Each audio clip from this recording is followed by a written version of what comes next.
नमस्कार, स्वागत आहे तुमचे आपल्या क्राईम न्यूज मराठी यूट्यूब चॅनलवर। आज पुन्हा एकदा एक नवीन थरारक घटना घेऊन तुमच्यासाठी सज्ज झालो आहोत। सोशल मीडियाच्या माध्यमातून आजकाल सगळ्या घटना ताबडतोब आपल्या समोर येतात आणि आपलं हृदय पिळवटून टाकतात। अशीच आजची देखील एक घटना घडलेली आहे। आजकाल आपल्या डोळ्यासमोर ज्या घटना येतात त्याचं एकमेव कारण म्हणजे अनैतिक संबंध आणि हे प्रमाण आजकाल वाढत चाललं आहे आणि दररोज ह्या अनैतिक संबंधांमुळे मोठमोठे गुन्हे देखील घडत आहे। ह्या अनैतिक संबंधांमुळे लग्नासारखं पवित्र बंधन तुटत आहे, रक्ताची नाती मोडून पडत आहे आणि काही ठिकाणी गोळीबार होत आहे तर काही ठिकाणी रक्ताचा पाट वाहत आहे। अशीच आजची घटना आहे। आजच्या या घटनेमुळे संपूर्ण गाव काय पण संपूर्ण देश हळहळ व्यक्त करत आहे। तर ही घटना नेमकं काय आहे, कशी आणि कुठे घडली आहे हे सविस्तररित्या जाणून घेण्यासाठी हा व्हिडिओ शेवटपर्यंत पाहत राहा। तसेच तुम्ही क्राईम न्यूज मराठी यूट्यूब चॅनलवर पहिल्यांदा आले असाल तर चॅनलला सबस्क्राईब करून शेजारचं बेल बटन देखील प्रेस करून ठेवा, जेणेकरून नवीन आलेल्या घटना सगळ्यात अगोदर तुमच्यापर्यंत पोहोचतील। तर आजची ही घटना आहे बिहारमधील वैशाली जिल्ह्यातील एका छोट्याशा गावची।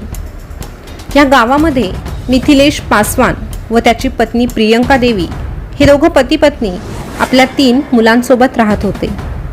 मिथिलेश पासवान हा मजुरीचं काम करून कुटुंबाचं पोट भरत होता। मिथिलेश हा फार कष्टाळू होता। त्याने कष्टाचे दिवस पाहिलेले होते। त्याचं शिक्षणही फारसं झालेलं नव्हतं आणि म्हणूनच त्याच्या वाट्याला मजुरीचं काम आलेलं होतं। पण तो अडाणी असला तरीही आपल्या मुलांना चांगलं शिक्षण मिळावं हे स्वप्न त्याने पाहिलेलं होतं आणि आपल्या मुलांचं शिक्षण पूर्ण होण्यासाठी तो झटत होता, प्रचंड मेहनत करत होता। त्याच्या मुलांची नावं ऋत्विक, निशू आणि निशांत कुमार। ह्या तिघांनाही त्याला चांगलं शिकवून मोठ्या पदावर नोकरीला लावायचं होतं आणि त्या दिशेने त्याची पावलंही वळत होती। आपल्या मुलांच्या आयुष्यात रंग भरण्याआधी आपलं आयुष्य बेरंग होऊन जाईल याची साधं त्याने कल्पनाही केलेली नव्हती। तर तो मिथिलेशसाठी ठरलेला काळा दिवस होता होळीचा। होळीसारख्या विविध रंगांच्या सणाच्या दिवशी त्याचं आयुष्य मात्र काळोखाने भरलं गेलं। होळीच्या दिवशी सर्वत्र रंगांची उधळण होत होती। मिथिलेशचे मुलं देखील बाहेर रंग खेळण्यासाठी गेलेले होते। मिथिलेश देखील बाहेर रंग खेळण्यासाठी आपल्या मित्रांसोबत गेलेला होता। काही वेळानं रंग खेळून झाल्यानंतर तो आपल्या घरी परत आला। पण घरी परतल्यानंतर त्याने आपल्या पत्नीला फोनवर कुणाशी तरी बोलताना पाहिले आणि ह्या एका फोन कॉलमुळे पुढे अनर्थ घडला। आता फोनवर बोलल्याने अनर्थ नेमका कसा घडू शकतो हा प्रश्न तुम्हालाही पडलाच असेल। तो फोन कुणाचा असेल आणि त्या फोनवर नेमकं काय बोलणं झालं असेल ह्या देखील प्रश्नाचं उत्तर आपण पुढे जाणूनच घेणार आहोत, त्यामुळे व्हिडिओ कुठेही स्किप करू नका। तर तो फोन दुसऱ्या तिसऱ्या कुणाचाही नसून मिथिलेशची पत्नी प्रियंका देवी हिच्या प्रियकराचा होता। प्रियंका देवीचं मिथिलेश पासवानची पत्नी प्रियंका देवी हिचं प्रेम प्रकरण कधी सुरू झालं होतं याचा पत्ता मिथिलेशला देखील नव्हता। पण हळूहळू या गोष्टी लपून राहत नाही। तसंच काही मिथिलेशच्या बाबतीत घडलं।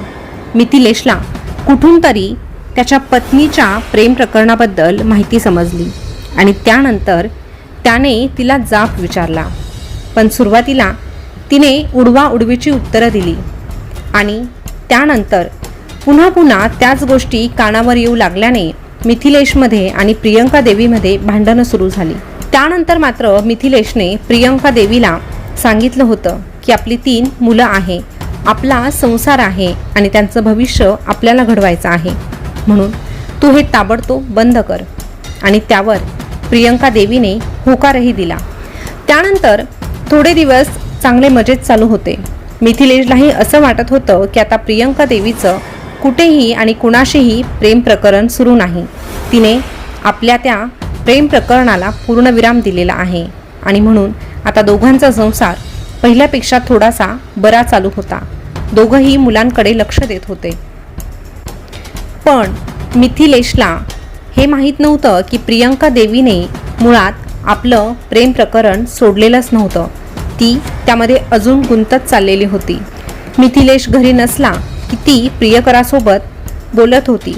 वेळ जसा मिळाला तसं ती त्याला जाऊन भेटतही होती. पण याची थोडीशीही खबर मिथिलेशला नव्हती.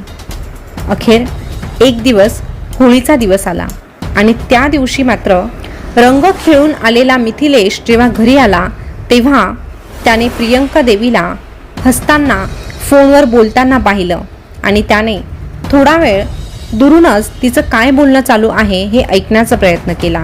आणि त्या बोलण्यातून त्याच्या लक्षात आलं की प्रियंका देवी आपल्या प्रियकरासोबत बोलत आहे. हे समजल्यानंतर मात्र मिथिलेशच्या पायाखालची जमीन सरकली आणि आपण इतकं हिला समजावून देखील हिने तिच्या प्रियकराला सोडलेलंच नाही हे समजल्यानंतर मात्र त्याला मोठा धक्का बसला आणि त्याला प्रचंड रागही आला. त्याचा मनस्ताप प्रचंड वाढला आणि तो रागाच्या भरात प्रियंका देवीकडे गेला. तिच्या हातातून फोन हिसकावून घेतला आणि तिला प्रश्न विचारू लागला. त्यावर आता प्रियंका देवी देखील भयंकर चिडलेली होती आणि स्वतःची चूक कबूल करायचं सोडून ती उलट मिथिलेशला दोष देऊ लागली आणि न घाबरता तिचं प्रेम प्रकरण देखील मान्य करू लागली. आता तिने प्रेमाची कबुली दिल्यानंतर मिथिलेश अजूनच चिडला आणि दोघांमध्ये पुन्हा मोठमोठ्याने भांडणं सुरू झाली. वादविवाद इतका टोकाला गेला की एकमेकांवर हात उचलण्याची वेळ आली. तितक्यातच प्रियंका देवीची नजर जवळ असलेल्या एका धारदार शस्त्रावर गेली आणि तिने मागचा पुढचा विचार न करता ते धारदार शस्त्र हातात उचललं आणि काही कळायच्या आतच ते शस्त्र मिथिलेश पासवानच्या प्रायव्हेट पार्टपर्यंत नेलं आणि बघता क्षणी रक्ताचे शिंतोडे उडाले. कारण रागाच्या भरात प्रियंका देवीने मिथिलेश पासवान म्हणजेच आपल्या पतीचा प्रायव्हेट पार्ट कापून टाकला होता. वेदनेनं मिथिलेश विवळत होता, किंचाळत होता, ओरडत होता. पण प्रियंका देवी त्याला साधं मदतीचा हातही पुढे करत नव्हती.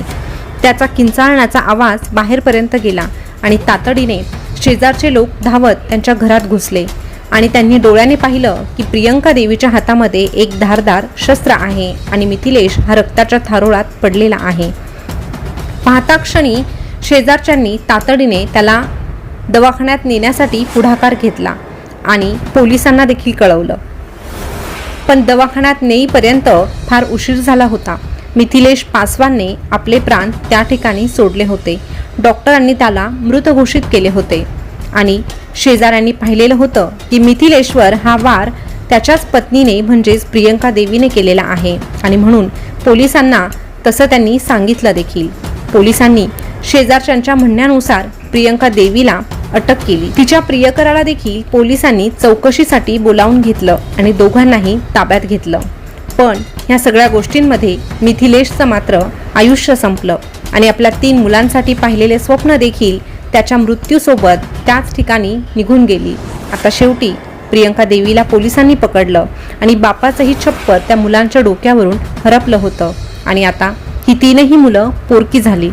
आणि अशा प्रकारे अनैतिक संबंधांमुळे पुन्हा एकदा एक संसार उघड्यावर पडला. ही घटना ऐकल्यानंतर संपूर्ण गावात हळहळ व्यक्त केली जात आहे. तुम्हाला काय वाटतं हे देखील कमेंटद्वारे कळवा आणि अशाच नवीन ताज्या घडामोडी आपल्या क्राईम न्यूज मराठी यूट्यूब चॅनलवर पाहत रहा. धन्यवाद.